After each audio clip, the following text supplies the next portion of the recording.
Hi guys, welcome back to Kushal institute. Pankaj Trivedi आपका स्वागत करता है कुशल इंस्टीट्यूट में। चलिए अपने सीक्वल को आगे बढ़ाते हैं। अपना सीक्वल चल रहा है partnership final account. Partnership final account में फिलहाल हमारा फॉर्मेट चल रहा है। आज के वीडियो के पहले हमने जो 3 वीडियोस बनाए और आपने देखे, ट्रेडिंग अकाउंट का format, profit and loss account का फॉर्मेट और partners capital and current account. जिन लोगों ने नहीं देखा प्लीज इसके पहले के 3 वीडियोस खास देखें ताकि आपको सीक्वल मिले। ट्रेडिंग अकाउंट बनता है, उसके बाद प्रॉफिट एंड लॉस अकाउंट बनता है, उसके बाद बनता है पार्टनर्स कैपिटल और करंट अकाउंट जो बनता है एज अ वर्किंग नोट, और सबसे आखिर में बनेगा बैलेंस शीट। आज हम सीखने जा रहे हैं बैलेंस शीट के बारे में कि बैलेंस शीट क्या है। बैलेंस शीट को लेकर 2 बातें हैं बोर्ड पे। बोर्ड थोड़ा छोटा है आज के लिए, थोड़ा एडजस्ट कीजिए आप लोग भी। 2 बातें हैं। एक है बैलेंस शीट के वही 5 स्मार्ट पॉइंट्स जो हम लोग सीखते हैं trading, profit and loss, partners capital, current के बारे में भी हमने 5 स्मार्ट पॉइंट्स सीखे ना पिछले वीडियो में, बोलिए यस।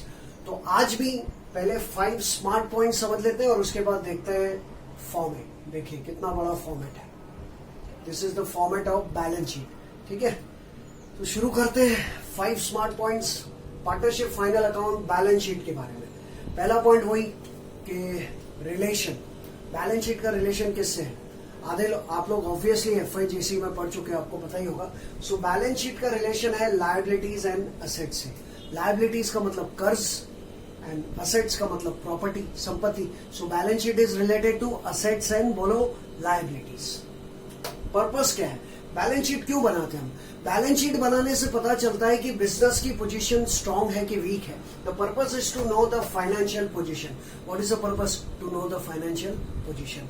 ये फाइनल अकाउंट्स में जो हम स्टेटमेंट बना रहे हैं, हर एक स्टेटमेंट को लेकर ये 5 पॉइंट्स है, ठीक है, कि उसका रिलेशन किससे है, उसका पर्पस क्या है। अकाउंट देखिए, इसके पहले के 3 वीडियो में ट्रेडिंग अकाउंट अकाउंट है, प्रॉफिट एंड लॉस अकाउंट भी अकाउंट है, ट्रेडिंग और profit and loss nominal account है, partners capital and current account भी अकाउंट है, पर्सनल अकाउंट। लेकिन सवाल पूछा जाए क्या बैलेंस शीट कोई अकाउंट है?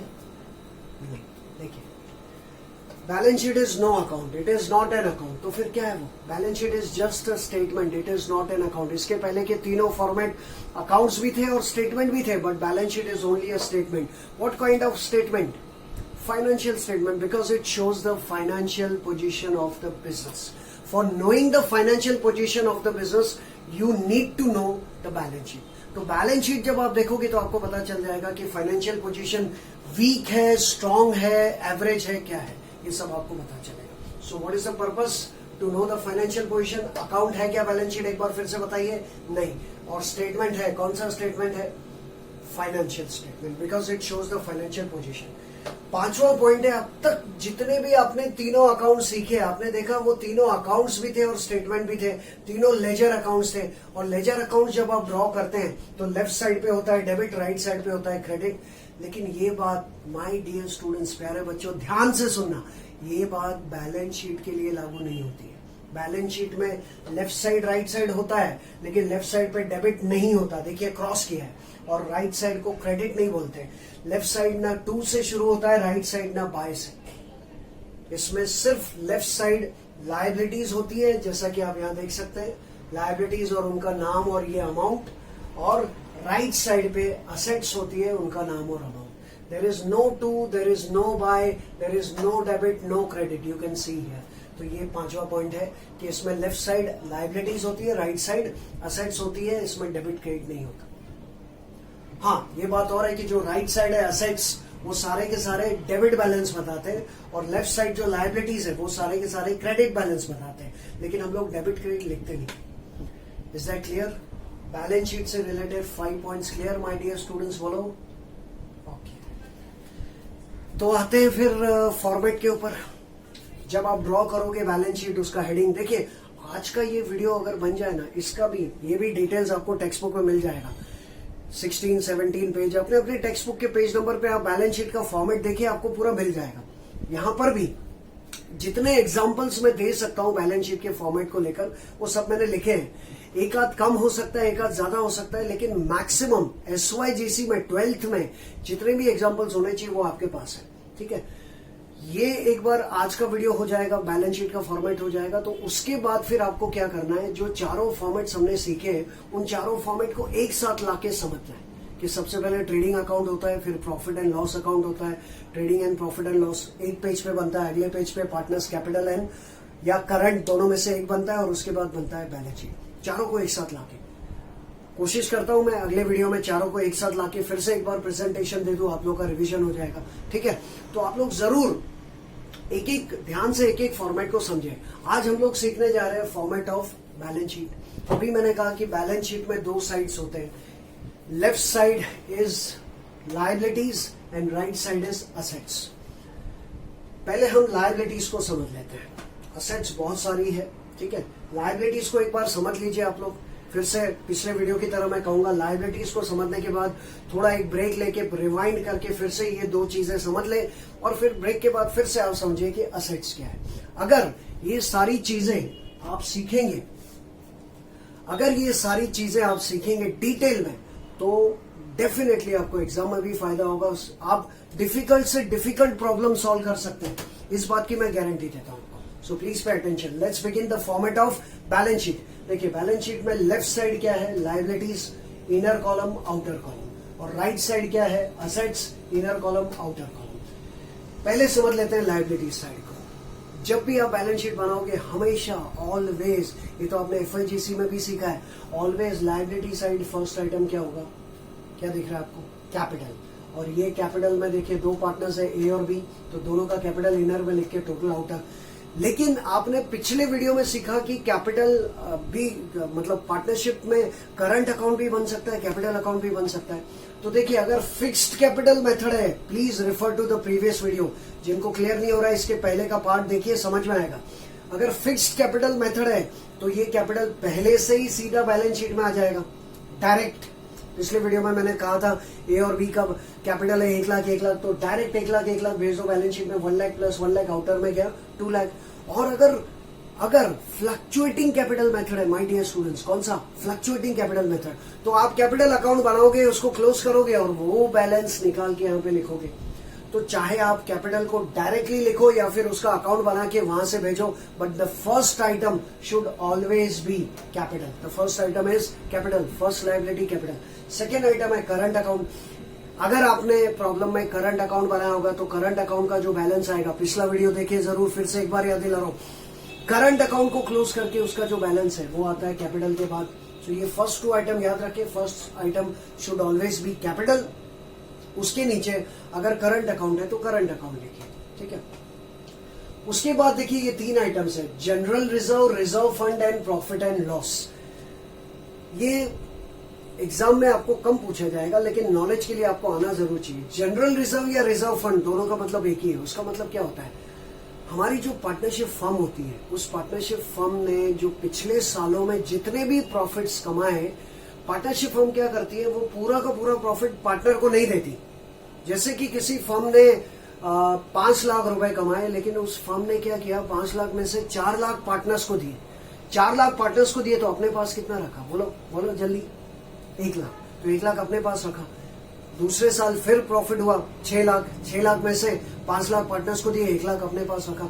तो एक फर्म क्या कर रही है, पिछले 5 साल से 1-1 लाख रुपए अपने पास रख रही है, बाकी का पार्टनर्स को दे रही है। 1-1 लाख रुपए अगर फर्म अपने पास रख रही है 5 साल तक, तो फर्म के पास कितने पैसे हो गए, 5 लाख रुपए। वो 5 लाख रुपए जमा करेगी फर्म अपने पास, उसका नाम है, क्या नाम है, जनरल रिजर्व। यानी कि प्रॉफिट का वो हिस्सा, ध्यान से सुनिए, प्रॉफिट का वो हिस्सा जो बिजनेस ने या फर्म ने पार्टनर्स को नहीं दिया, अपने पास ही रखा, ताकि इमरजेंसी में वो काम आ सके। नहीं काम आया तो पार्टनर्स को दे देंगे बाद में, लेकिन जब तक फर्म को लगता है कि नहीं ये कुछ पैसा मैं अपने पास ही रखूंगी, तो वो फर्म उस प्रॉफिट का एक हिस्सा अपने पास रखती है। उसका क्या नाम है, जनरल रिजर्व या reserve fund. So it is a part of profit which is not distributed among the partners, it is kept by the firm with itself for emergency और फॉर सम स्पेसिफिक पर्पस। ठीक है, समझ में आया। और वैसे यानी जनरल रिजर्व, रिजर्व फंड दोनों का मीनिंग सेम ही होता है। और प्रॉफिट एंड लॉस अकाउंट, देखिए ये इस साल का प्रॉफिट है। जैसे पिछले 5 साल से आपने 1-1 लाख रुपया निकाला, तो इस साल के प्रॉफिट में से भी निकाला होगा। तो इस साल के प्रॉफिट में से जो पैसा निकाला होगा उसको ऐसे लिखेंगे, प्रॉफिट एंड लॉस अकाउंट।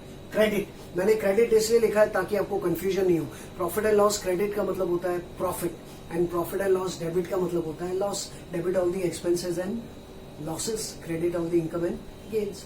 तो इस तरह से ये तीनों जो आइटम्स है ये बिजनेस के प्रॉफिट का वो हिस्सा है जो बिजनेस ने अपने पास रखा, पार्टनर्स को नहीं दिया। समझ में आया? जनरल रिजर्व, रिजर्व फंड जो पिछले सालों का जमा किया हुआ प्रॉफिट है, and profit and loss account credit जो कि इस साल का प्रॉफिट है।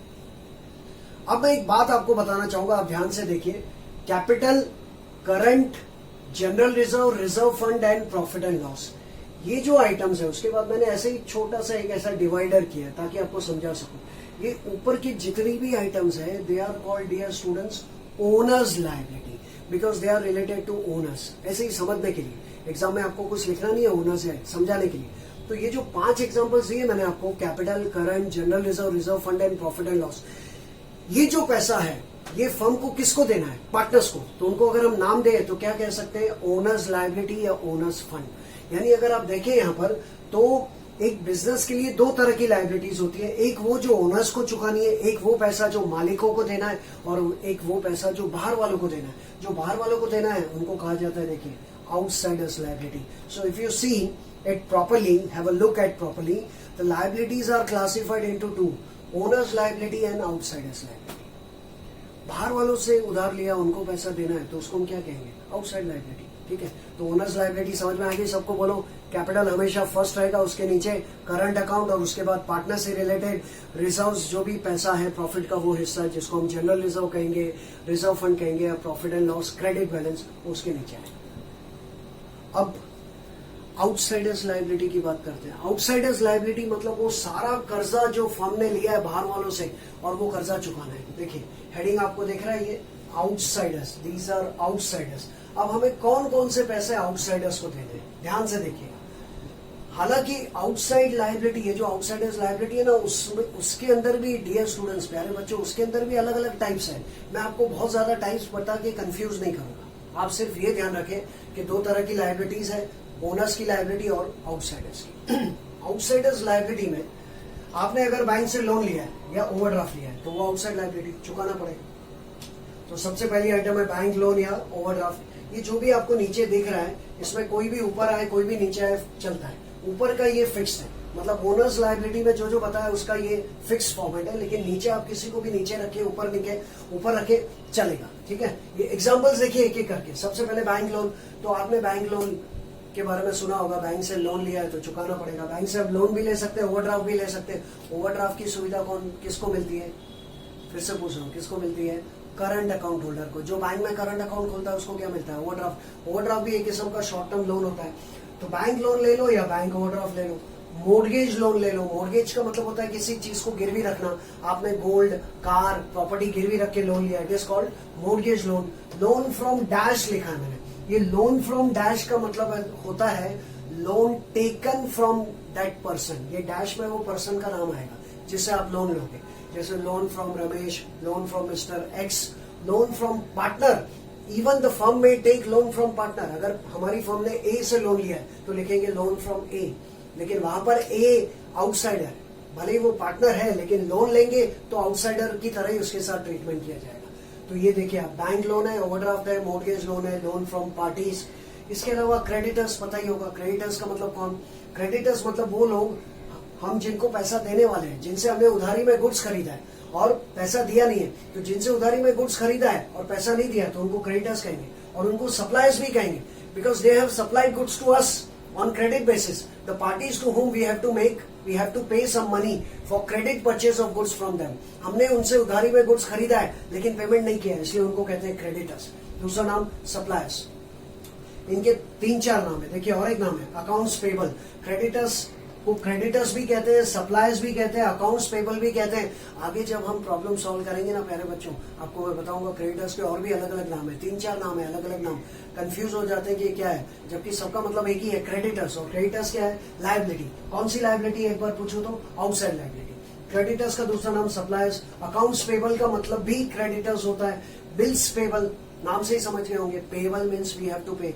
वो बिल जो हमने पे नहीं किया, पे करने का बाकी है, बिल्स पेबल। आउटस्टैंडिंग एक्सपेंस आके गया। आउटस्टैंडिंग का मतलब बाकी, वो खर्चा जो पे नहीं किया, पे करने का बाकी है। पिछले 2-3 महीनों से आपने जिस जगह पे बिजनेस कर रहे हो उसका भाड़ा नहीं दिया तो वो क्या हो गया, आउटस्टैंडिंग। 2 महीने से लाइट बिल, इलेक्ट्रिसिटी बिल नहीं भरा, क्या हो गया, आउटस्टैंडिंग। अपने एम्प्लॉय को सैलरी नहीं दी, क्या हो गया, आउटस्टैंडिंग। तो वो सब आपके आउटस्टैंडिंग एक्सपेंस, उसका एग्जाम्पल आपको दिया होगा। इसके अलावा ये ध्यान से देखिए, एडवांस फ्रॉम, आप किसी से एडवांस ले लो, दिस इज एडवांस फ्रॉम का मतलब एडवांस टेकन, हमने एडवांस लिया काम करने से पहले ही, तो वो हमारी लायबिलिटी हो जाती है।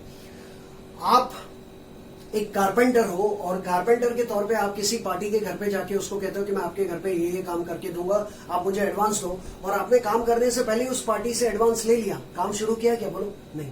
तो जब तक काम शुरू नहीं करोगे वो पैसा उस पार्टी का आपका नहीं है। So whenever we receive advance from someone, तो जब तक हम उसका काम नहीं करेंगे वो हमारी लायबिलिटी है। It is called advance from, it can be called as advance received और एडवांस टेकन। इसके अलावा प्री रिसीव्ड इनकम, ये भी आके गया।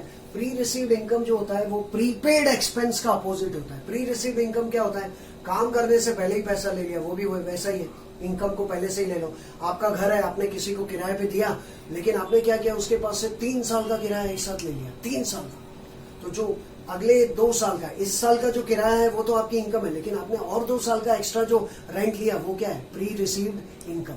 So the income which is received in advance is called pre received income.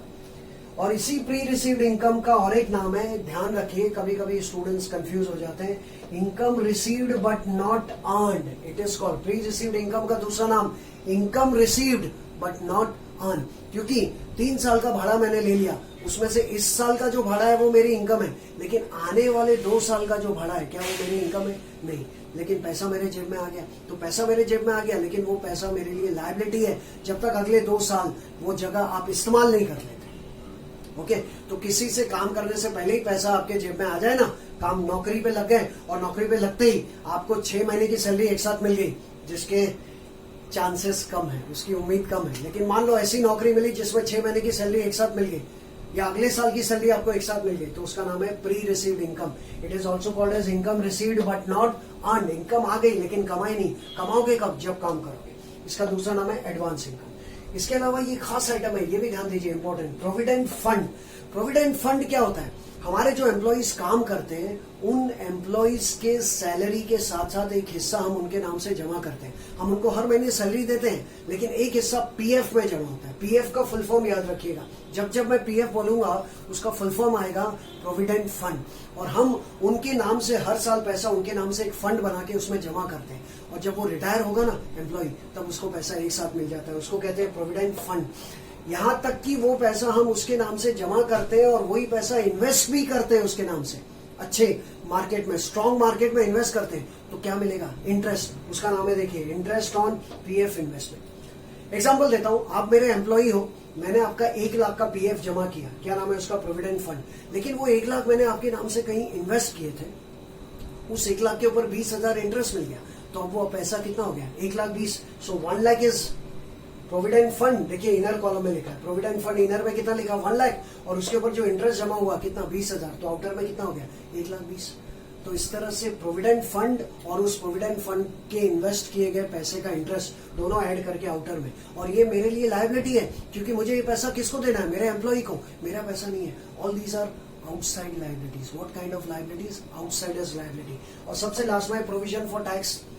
हम में से अगर हमारी इनकम टैक्सेबल लिमिट के ऊपर है, मतलब टैक्सेबल लिमिट में आती है, गवर्नमेंट ने कहा कि 5 लाख के ऊपर आपकी इनकम है तो टैक्स भरना पड़ेगा, तो अगर हमारी इनकम 5 लाख के ऊपर है तो हमको टैक्स भरना पड़ेगा, तो हम उस टैक्स का पैसा पहले से ही निकाल के रखेंगे, उसको कहेंगे प्रोविजन फॉर टैक्स। जो जो टैक्सेस हमको भरने हैं 31 मार्च के बाद अगले साल, उन टैक्स का पैसा पहले से इंतजाम करके रखने का, it is called provision for taxation. So all these are called outside liabilities. ये आपका लायबिलिटीज साइड क्लियर हो गया सबको। ध्यान से एक बार फिर से बता दूं कि excuse me, liabilities are classified here हमारे समझने के लिए, एक आउटसाइडर्स लायबिलिटी और एक ओनर्स लायबिलिटी और एक आउटसाइडर्स लायबिलिटी। ऊपर का जो पैसा है ये ओनर्स को देना है, ओनर्स कौन, पार्टनर्स, और ये पैसा आउटसाइडर्स को देना है। ये एक, इसके अलावा टेक्स्ट बुक में कुछ एग्जांपल्स आपको मिल जाएंगे, ऐसा नहीं है, लेकिन ये मैक्सिमम एग्जांपल्स है। बाकी तो जब हम प्रॉब्लम सॉल्व करेंगे और भी एग्जांपल्स आने वाले, आपको समझ में आ जाएगा, डोंट वरी। मैं चाहूंगा थोड़ा एक ब्रेक लीजिए, वीडियो हमारा कंटिन्यू होगा, लेकिन एक पॉज कीजिए, रिवर्स जाइए, रिवाइंड कीजिए, और एक बार फिर से अब तक जो भी बताया उसको एक बार ध्यान से देख लीजिए, फिर मैं आपको और आगे बताता हूँ कि असेट्स कौन कौन सी है। देखिए असेट्स भी बहुत सारी है, इसलिए उसको फोकस रख के अपने आप को ध्यान से पूरा इन्वॉल्व करके अगर समझोगे तो आपको असेट्स भी समझ में आएगा। ये सबका सब एक ही प्रॉब्लम में नहीं आएगा, उसमें से कुछ कुछ आएगा, लेकिन हमको तो सारे एग्जाम्पल सीखने पड़ेंगे ना। तो थोड़ा ब्रेक लीजिए, रिवाइंड कीजिए, मैं वापस आता हूँ। देख लिया रिवाइंड करके पक्का? ठीक है, चलो आगे बढ़ते हैं। अभी देखते हैं असेट्स कौन कौन सी है। बैलेंस शीट के बारे में हम लोग पढ़ रहे हैं, तो उसमें left side is called liabilities. ये सब लायबिलिटीज अभी मैंने आपको समझाई। अब देखते हैं असेट्स। असेट्स के भी अलग अलग नाम है। ये जो हेडिंग्स लिखे हैं यहाँ पर मैंने, ऐसे कोई हेडिंग्स आपको नहीं लिखने, आपको सिर्फ ये पता चलना चाहिए कि वो एसेट है। लेकिन नॉलेज के लिए शायद ऑब्जेक्टिव में आ जाए कि ये कौन सी एसेट है। फॉर एग्जांपल गुडविल कौन सी एसेट है, प्लांट एंड मशीनरी कौन सी एसेट है। तो साइड पे यहाँ पर आप लोग के नॉलेज के लिए मैंने यहाँ पे हेडिंग्स लिखे हैं। एक एक हेडिंग ध्यान से देखिए। देखिए यहाँ पर आते हैं। असेट्स का मतलब होता है संपत्ति, प्रॉपर्टी। वो सारी प्रॉपर्टी जिनके हम मालिक हैं उनको कहा जाता है असेट्स। असेट्स के अलग अलग टाइप्स हैं। सबसे पहले ऊपर देखिए क्या नाम लिखा है, दिख रहा है? Intangible fixed assets. सबसे पहली एसेट है इंटैंजिबल फिक्स्ड असेट, जिसके ये एग्जांपल है। एग्जांपल है जैसे goodwill, patent, brand, trademarks, computer, software and copyright. ये जितनी भी एसेट्स हैं उनको इंटैंजिबल फिक्स्ड असेट्स कहते हैं। इंटैंजिबल फिक्स्ड असेट्स का मतलब वो असेट जो खरीद सकते हैं, बेच सकते हैं, लेकिन दिखती नहीं, दिखाई नहीं देती। वो इंटैंजिबल फॉर्म में होती है, इनविजिबल फॉर्म में। Assets which can not be seen but can be bought and sold are called intangible fixed assets. Intangible fixed assets can not be seen. जैसे गुडविल, गुडविल का मतलब होता है बिजनेस की रेपुटेशन। पेटेंट, अगर आपने कोई डिजाइन किया और उसको रजिस्टर करवा लो ताकि कोई उसको कॉपी नहीं करे तो उसको पेटेंट कह सकते हैं आप। ब्रांड, आपके फर्म का नाम, जैसे हमारा कुशल इंस्टीट्यूट का नाम, गोदरेज, टाटा, बिरला, ये सब नाम जब आप रजिस्टर करवाओ तो वो बन जाता है ब्रांड या ट्रेडमार्क्स। ब्रांड और ट्रेडमार्क्स में इतना फर्क है कि ब्रांड रजिस्टर नहीं होता और ट्रेडमार्क रजिस्टर है। तो आपका नाम लोग जानते हैं, आप फेमस हो, वो भी आपकी क्या है, असेट। कौन सी असेट? Intangible assets. इसके अलावा कंप्यूटर सॉफ्टवेयर दिखता है क्या? लोग कंप्यूटर सॉफ्टवेयर खरीदते बेचते हैं। आपने भी अपने बिजनेस के लिए लैपटॉप या कंप्यूटर लिया और उसके अंदर या मोबाइल के अंदर कोई ऐप आपने इंस्टॉल किया, तो वो क्या है? सॉफ्टवेयर है। क्या वो दिखता है? नहीं। दिखा के कि ये लो, ले लो, खरीद लो, ये लो, बेच लो, दिखता है क्या? नहीं। तो वो भी कौन सी एसेट है? इंटैंजिबल। कॉपीराइट, कॉपीराइट क्या होता है? एग्जाम में कॉपी करने का राइट? नहीं। कॉपीराइट का मतलब होता है किसी और से पावर लेना कि हम उसके द्वारा जो फॉर्मूला बनाया गया है उस गुड्स को हम बना सके। जैसे कि फॉर एग्जांपल किसी ऑथर ने, आपको मैंने पिछले वीडियो में अमिताभ बच्चन साहब का एग्जांपल दिया था जब मैंने आपको रॉयल्टी समझाई थी। रॉयल्टी, जैसे बागबान मूवी में अमिताभ बच्चन नॉवेल लिखते हैं और वो नॉवेल लिख के वो नॉवेल किसके पास जाती है? पब्लिशर के पास। और वो पब्लिशर बच्चन साहब को क्या देता है? रॉयल्टी। तो पब्लिशर के पास उस बुक को छापने का क्या है? Copyright. Right to manufacture a certain goods on the permission of that original, the person who has the power। जैसे कि साइंटिस्ट दवाई बनाता है, लेकिन दवाई बना के वो दवाई कैसे बनती है उसका फॉर्मूला किसको बेचता है? फार्मास्यूटिकल कंपनी को। तो फार्मास्यूटिकल कंपनी के पास भी क्या है? वो दवाई बनाने का कॉपीराइट। सो डियर स्टूडेंट्स, ये सबके सब समझ में आ गए कौन सी एसेट्स है? Intangible fixed assets which can not be seen but can be bought and sold. Goodwill, patent मतलब समझ में आ गया। ट्रेडमार्क्स, ब्रांड जो कि हमारे फेमस लोगोज होते हैं। इसके अलावा कंप्यूटर सॉफ्टवेयर एंड कॉपीराइट। जब तक आपके पास कॉपीराइट नहीं होगा आप वो प्रोडक्ट नहीं बना सकते। ओरिजिनल उसके ओनर के पास से जब तक परमिशन नहीं मिलेगी आप वो प्रोडक्ट नहीं बना सकते। तो ये सारे के सारे एक किस्म के पावर है, और पावर दिखता नहीं है, पावर सिर्फ महसूस कर सकते हैं। ठीक है, फर्स्ट कैटेगरी। तो इनमें से कुछ भी एग्जांपल अगर आया तो आप कहाँ लिखोगे? असेट्स में। ऊपर लिखो, नीचे लिखो, कहीं भी। इसका कोई फॉर्मेट नहीं है कि हमेशा ऊपर इंटैंजिबल आएगा। जो पहले आता है वो आप लिख सकते हैं। नॉलेज के लिए समझते जाइए। इंटेंजिबल के बाद है टैंजिबल फिक्स असेट्स। इंटेंजिबल दिखाई नहीं देती तो टैंजिबल दिखाई देगी। Tangible fix assets which can be seen, और उसके तो बहुत सारे एग्जांपल। ज्यादातर जो एसेट्स हमारे बिजनेस में होती है प्यारे बच्चों, वो कौन सी होती है? टैंजिबल। देखिए लैंड है, लैंड मतलब जमीन, बिल्डिंग है, प्रेमाइसेस है। प्रेमाइसेस या प्रेमिसेस का मतलब होता है जगह जहां पे हम बिजनेस कर रहे हैं, वो सारी जगह, उसको प्रेमाइसेस कह सकते हैं। लीज या फ्री होल्ड प्रॉपर्टी आप देख सकते हैं, जब हम किसी और की जगह, किसी और की प्रॉपर्टी सालों तक इस्तेमाल करने के लिए किराए पे लेते हैं ना, उसको कहा जाता है लीज होल्ड प्रॉपर्टी। लेकिन हमारी खुद की खरीदी हुई प्रॉपर्टी है ना, हम उसके मालिक हैं, उसको कहेंगे फ्री होल्ड प्रॉपर्टी।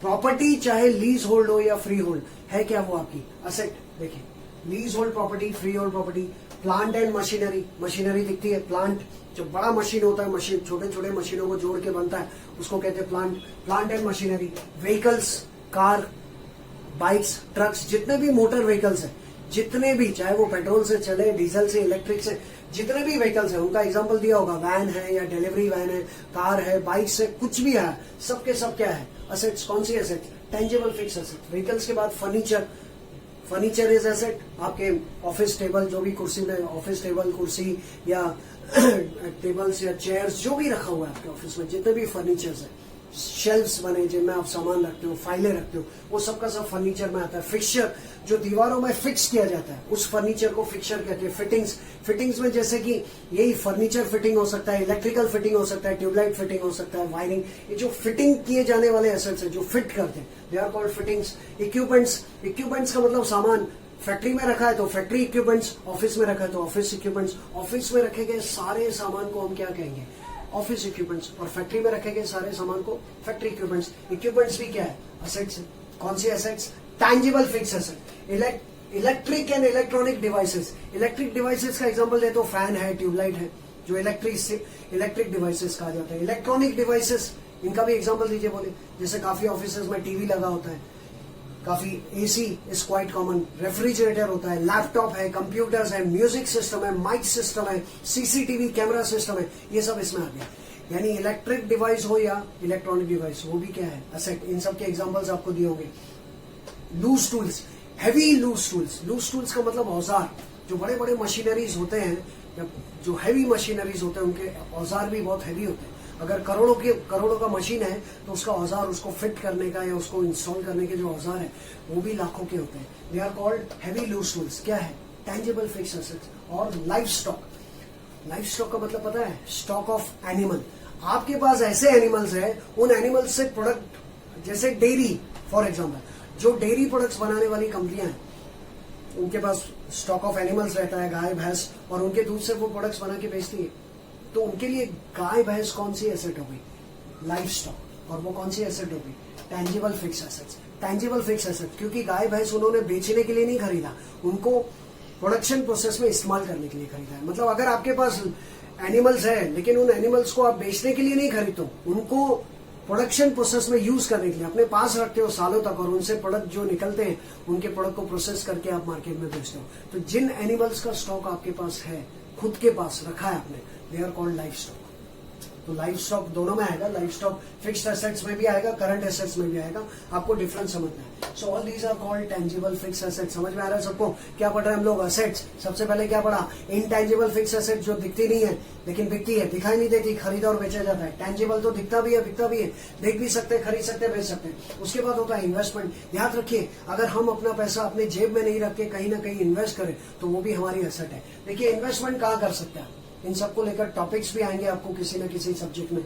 जैसे कि शेयर्स है, इन्वेस्टमेंट हम कहाँ कहाँ कर सकते हैं? शेयर्स में कर सकते हैं, डिवेंचर्स में कर सकते हैं, म्यूचुअल फंड्स आजकल काफी कॉमन है, सिक्योरिटीज, गवर्नमेंट स्टॉक, स्टॉक्स भी कहते हैं। ये सब अलग अलग टाइप की सिक्योरिटीज है, जो आपको एसपी में या अकाउंट्स में कुछ टॉपिक आएंगे, उसमें डिटेल में सीखने मिलेगा। आप एग्जांपल ध्यान में रखिए कि कहाँ का पैसा इन्वेस्ट कर सकते हैं? शेयर बाजार में, स्टॉक मार्केट में, डिवेंचर्स में, बॉन्ड्स में, म्यूचुअल फंड्स में। आजकल ऐड आती है, mutual funds are subject to market risk, security, stocks. इसके अलावा पीएफ इन्वेस्टमेंट, अभी मैंने यहाँ पे आपको प्रोविडेंट फंड के बारे में बताया था। हमारे वर्कर का पैसा, हमारे एम्प्लॉय का पैसा हम जमा करते हैं प्रोविडेंट फंड में, और फिर वही पैसा उसके नाम से इन्वेस्ट करते हैं। तो जब जमा करते हैं उसको प्रोविडेंट फंड कहते हैं, लेकिन वही पैसा उसके नाम से इन्वेस्टमेंट करेंगे, it is called PF investment, full form provident fund investment. Investment is an asset. और डिपॉजिट, आप कहीं एफडी करवा दो, फिक्स डिपॉजिट करवा दो, किसी कंपनी में अपना पैसा फिक्स डिपॉजिट करवा दो, तो हम अपना पैसा किसी के पास डिपॉजिट के तौर पे रखें, वो भी क्या है हमारे लिए? इन्वेस्टमेंट। सो इन्वेस्टमेंट भी क्या है? Asset. Intangible fix assets, tangible fix assets, इन इन्वेस्टमेंट। अब देखिए, ये कैटेगरी है current assets, loans and advances. इसमें एग्जांपल सबसे ज्यादा है। ये वो एसेट्स है जिसमें कुछ करंट एसेट्स है और कुछ लोन्स एंड एडवांसेस है। हेडिंग साथ में लिखा है, मैं आपको समझाता हूँ। करंट एसेट्स उसको कहते हैं जिसकी लाइफ शॉर्ट है, आज है तो कल नहीं है, मतलब इस साल उसकी लाइफ ज्यादा ज्यादा 1 साल। ऐसी एसेट जिसकी लाइफ ज्यादा ज्यादा 1 साल, उसको कहेंगे current assets. These are the example of current assets. देखिए क्या क्या है करंट एसेट्स में? कैश, जेब में रखा हुआ कैश आज कम कल ज्यादा, बैंक बैलेंस, बैंक में कभी पैसा कम कभी ज्यादा, कैश है, बैंक बैलेंस है, क्लोजिंग स्टॉक अगले साल बिक जाएगा, खत्म हो जाएगा। मतलब ये सारी एसेट्स लाइफ लॉन्ग नहीं है। ये जो ऊपर के दो एसेट्स आपने देखे ना, टेंजिबल इंटेंजिबल, ये दोनों एसेट्स को हम सालों तक यूज कर सकते हैं। फिक्स्ड एसेट्स किसको कहते हैं? Which are used over a long period of time.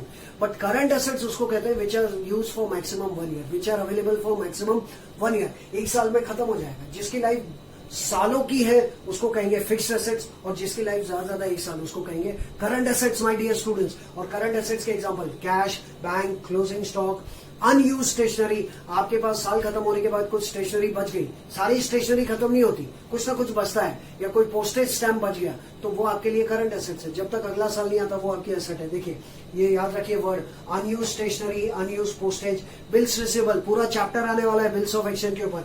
यहाँ पर जैसे बिल्स पेबल था, बिल्स पेबल का अपोजिट बिल्स रिसीवेबल, वो भी हमारी करंट एसेट्स है। इसके अलावा स्टोर्स एंड स्पेयर्स। अगर आप कार या बाइक्स बनाते हो तो साल के एंड में उनके स्पेयर पार्ट्स कुछ बचेंगे कि नहीं? टीवी रेडियो बनाओगे तो स्पेयर पार्ट्स बचेंगे ना, तो वो स्टोर्स एंड स्पेयर्स भी कौन सी एसेट है? Current asset. See the example, please have a look on the example. एक एक एग्जांपल मैं बोल रहा हूँ, सुनिए भी और यहाँ पे बता भी रहा हूँ ध्यान से। स्टोर्स एंड स्पेयर्स के बाद लाइफ स्टॉक। देखिए इधर भी आ गया लाइफ स्टॉक। ये जो लाइफ स्टॉक था ये आपने बेचने के लिए नहीं खरीदा था, इस्तेमाल करने के लिए।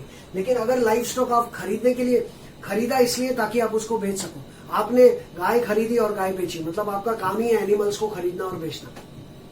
एनिमल्स को खरीद के बेचने का काम है। हॉर्सेस आप खरीद के बेचते हो, तो वो लाइफ स्टॉक आपके लिए करंट एसेट्स हो गए। वो भी ऑथोराइज होना चाहिए, लीगल होना चाहिए। Illegal is not allowed, remember. तो लाइफ स्टॉक दोनों में आ सकता है। आप खुद उसको अपने पास ही रखोगे और उसको प्रोसेसिंग, उससे चीजें बनाने में इस्तेमाल करोगे, तो वो लाइफ स्टॉक आपके लिए फिक्स्ड एसेट्स है, टेंजिबल फिक्स एसेट्स है। लेकिन उसको बार बार खरीद के बेचोगे नए नए एनिमल्स लाके, तो वही लाइफ स्टॉक आपके लिए करंट एसेट्स है।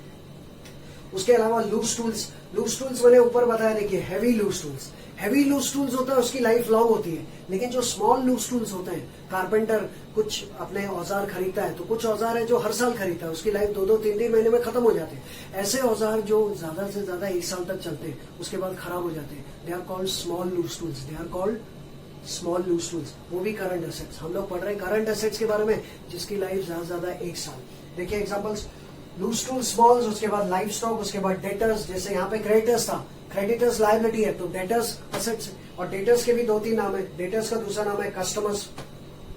डेटर्स का दूसरा नाम कस्टमर्स। डेटर्स को अकाउंट्स रिसीवेबल भी कह सकते हैं। जैसे यहाँ पे अकाउंट्स पेबल, अपोजिट बताता हूँ। यहाँ पे लायबिलिटी में क्रेडिटर्स, तो असेट्स में डेटर्स। लायबिलिटी में सप्लायर्स, तो असेट्स में कस्टमर्स। लायबिलिटीज में अकाउंट्स पेबल, तो असेट्स में अकाउंट्स रिसीवेबल। सबका मतलब एक ही है। तो ये डेटर्स है या कस्टमर्स है या अकाउंट्स रिसीवेबल है। इसके अलावा claims and outstanding income receivable. जैसे इंश्योरेंस क्लेम होता है, गुड्स जल जाता है, चोरी हो जाता है, तो हम इंश्योरेंस कंपनी पे क्लेम करते हैं। तो वो क्लेम जब इंश्योरेंस कंपनी मान लेती है तो वो पैसा हमको इंश्योरेंस कंपनी से मिलेगा, वो भी एसेट है। याद रखना, insurance claim receivable.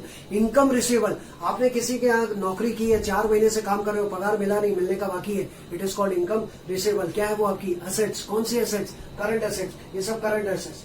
Customers, claims and outstanding income receivable. Income earn but not receive. यहाँ पे क्या था? यहाँ पे था income receive but not earn. और यहाँ पे क्या आएगा? Income earn but not receive. वही 4 महीने से आपने काम किया, ऑफिस में जा रहे हो, काम कर रहे हो, लेकिन पगार नहीं मिला, तो इनकम अर्न होगी, लेकिन मिली क्या? जेब में पैसा है क्या? बोलो नहीं, मिलना बाकी है ना, तो it is called income earn but not receive. तो मिलने का बाकी है, तो वो क्या है? हमारी asset. Income earn but not receive. Prepaid expense, बहुत फेमस, किसी को एडवांस में दे दिया, प्रीपेड एक्सपेंस। आपका एम्प्लॉई है, उसको आपने इस साल की सैलरी के अलावा अगले साल की 6 महीने की भी सैलरी दे दी, क्या है वो? Prepaid expense. क्या है वो? असेट। एडवांस में जब किसी को पैसा देते हैं, एडवांस में लेते हैं तो लायबिलिटी, लेकिन एडवांस में देते हैं तो असेट। और ये जो प्रीपेड है ना, वो किस में आता है? एडवांस में आता है। इसलिए देखिए ये जो अगली कैटेगरी है, current assets, loans and advance. Prepaid expenses के बाद लिखा है loans and advances from. Last, किसी से आपने लोन लिया या किसी को आपने एडवांस दिया। एक बात का ध्यान रखें कि अगर हम किसी से लोन लेते हैं या किसी से एडवांस लेते हैं तो वो हमारे लिए लायबिलिटी है। लेकिन अगर किसी को लोन देते हैं या किसी को एडवांस देते हैं तो वो हमारे लिए एसेट है। सो सी, आई मेड अ करेक्शन। मैंने लिखा है लोन्स एंड एडवांसेस टू, यहां पे क्या आएगा?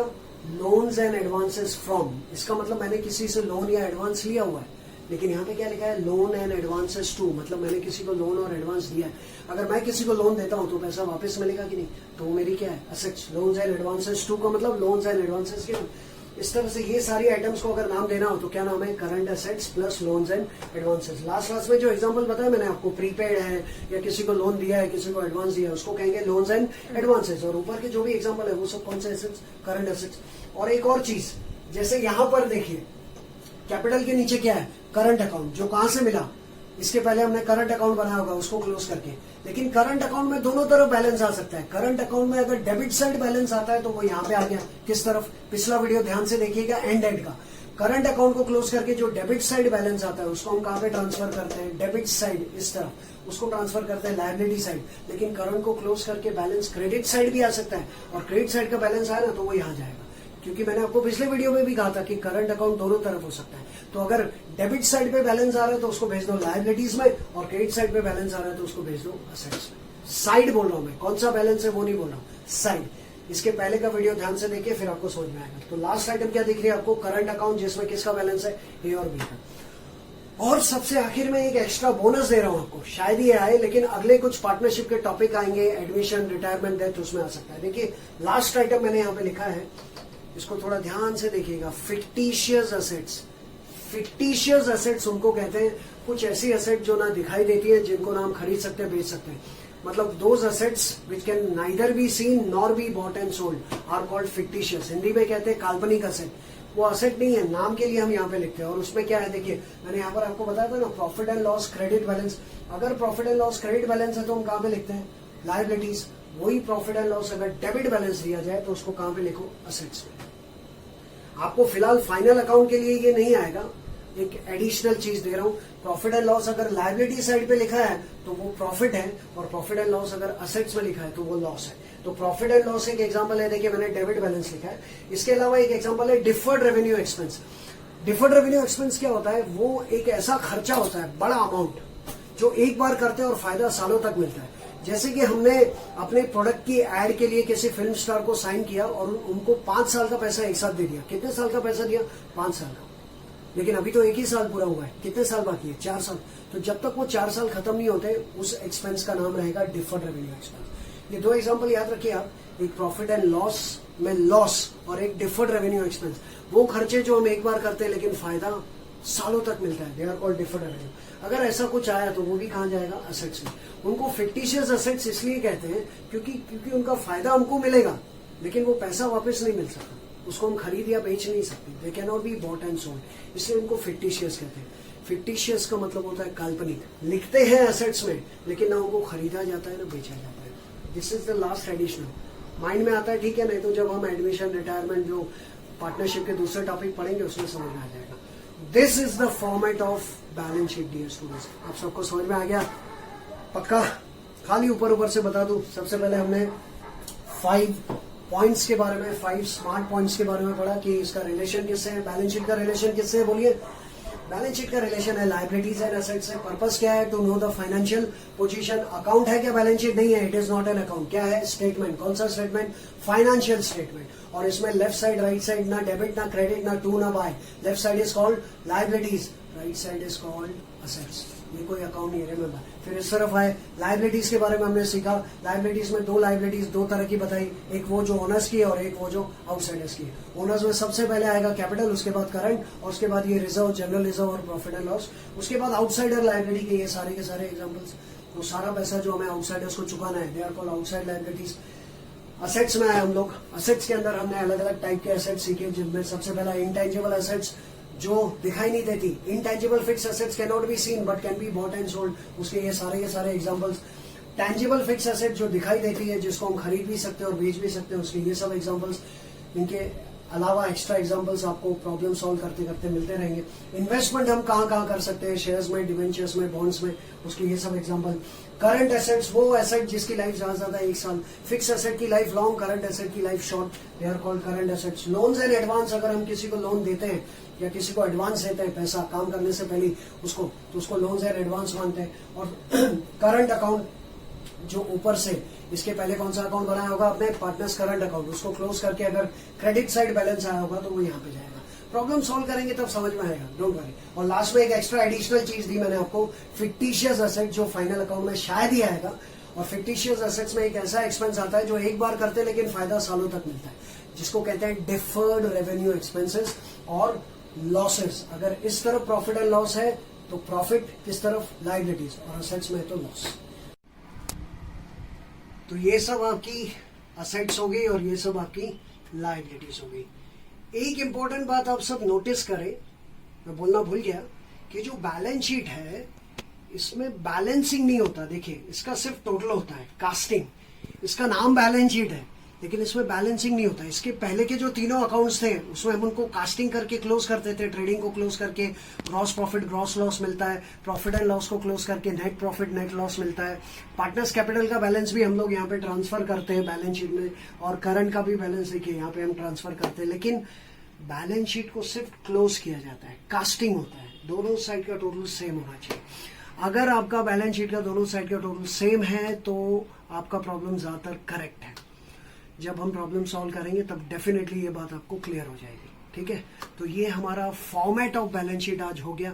और फॉर्मेट ऑफ बैलेंस शीट के साथ ही जो हमारा format of partnership final account है वो भी खत्म हो गया, जिसके अंदर हमने 4 चीजें सीखी। Trading account, profit and loss account, partners capital and current account, दोनों में से एक ही बनेगा, वो भी वर्किंग नोट, और आज के लिए ये बैलेंस शीट। अगला वीडियो बनाऊं आप उसको देखें, उसके पहले मैं आपको रिक्वेस्ट करूंगा कि ये चारों trading, profit and loss, partners capital, current and balance sheet, इसको ध्यान से देख लीजिए। पूरा माइंड में फॉर्मेट बिठाइए आप। एग्जाम में अगर कुछ ऐसा डिफरेंट आया तो भी आप कर पाओगे अगर ये फॉर्मेट आपके माइंड में है, क्योंकि एक्स्ट्रा चीजें भी आपको दे दी गई। तो प्लीज रिवाइज कीजिए, बार बार उसको देखिए। अगले वीडियो में भी कुछ ना कुछ नया लेकर आऊंगा आपके सामने, कुछ नई चीजें और हम सीखेंगे। चैप्टर हमारा यही है, खत्म नहीं हुआ है चैप्टर, पार्टनरशिप फाइनल अकाउंट। अभी तो जर्नी थोड़ी लंबी है लेकिन धीरे धीरे, स्लो एंड स्टडी। तो इंतजार कीजिए अगला वीडियो बनने तक। तब तक के लिए